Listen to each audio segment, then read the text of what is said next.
Okay, let's begin today's video with a continuation of previous anticipation of if price can break out these lows here and moves down to 470s. Already failed yesterday above to break the previous week's high.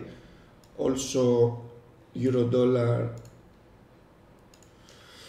is breaking out 112 area and rally towards 113. Perhaps this can go up to 114.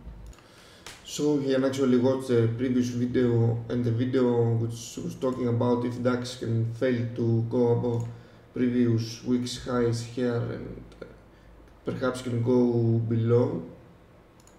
So let's see if it even fails to go within yesterday's value area, already gap down below 700s.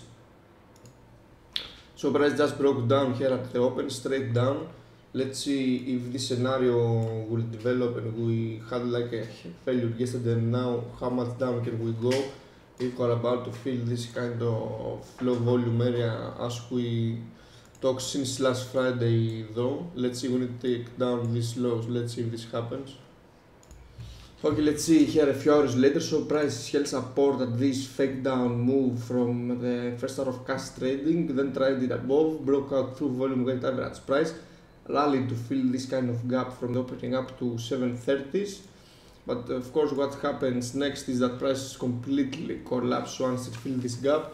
If you would like to see the volume profile, just held resistance at this previous much anticipated high which failed to hold above yesterday. So let's see if we manage to break and make new lows for the day, as this was what I have anticipated from previous Friday. Then if this happens, price holds below, then can go further downside towards this 470s. So price just held resistance here at the initial balance low. Now let's see if it manages to take out this low and go further downside.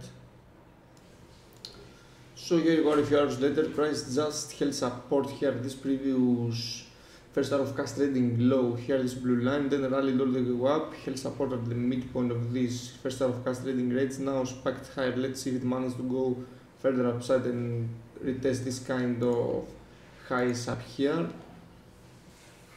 If we would like to have a look on the profile here, we can see the price just ranging above within its value area here and failing to trade below this much anticipated level. Instead held support here, if you see. Let's see how we will close today and where we will trade tomorrow. You see Euro USD as we talked this morning, spiked above and broke out 113. Let's see if this will completely reverse and hold DAX higher, or if we will try to go towards 114 and possibly push DAX